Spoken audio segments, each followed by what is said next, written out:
Move over Bobby Fischer.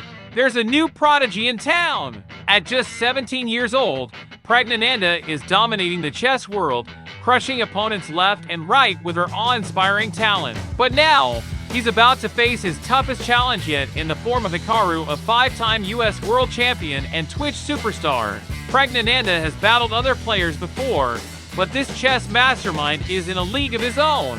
Can Pragnananda hold his own against the best of the best? Tune in to find out. Let's start with this round c4 by Hikaru e5 and a3, a very small pawn move, but in keeping with the spirit of the Sicilian, you can tell that it's reverse Sicilian on the board. Hikaru isn't trying to play mainline theory, he just wants to play against Prague. The board has c6 and a knight on f3, but notice that if the knight takes a pawn, there is a queen on f5. He can play bishop e7, but Hikaru will immediately pin the knight with bishop to g5 if he plays bishop d6. Prague may or may not choose to play e4 and d5, depending on the situation. If he chooses to play bishop d3, however, it may not be to his advantage because the knight is being assaulted and the pawn has already been controlled 3 times. But he chooses to play the knight instead, which is a fantastic continuation. If you take with the bishop, you won the bishop pair, and if you take with the pawn, I'll take back with the pawn. Hikaru returns with his bishop,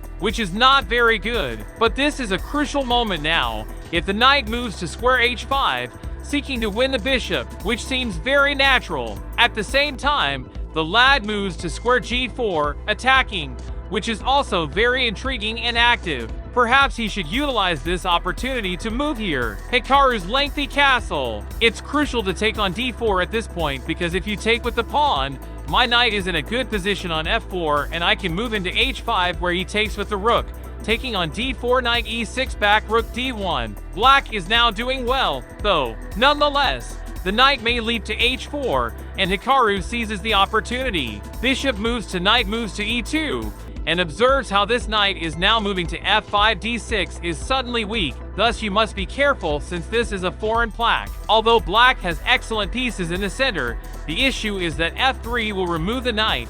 Knight f5 is a very strong knight, and you can see the other knight joins him. Because a huge sacrifice is about to be made, Prague is oblivious to the dangers that await him in this situation. Can Hikaru locate it? Knight executes move h6. Knight moves up, you move back the knight. While Hikaru is a piece down here, he has a massive attack. Since the rook is open on this file, the queen can arrive at h7. Prague played d5, but it is uncertain how he will respond to knight's take at 6. He must surrender his stuff.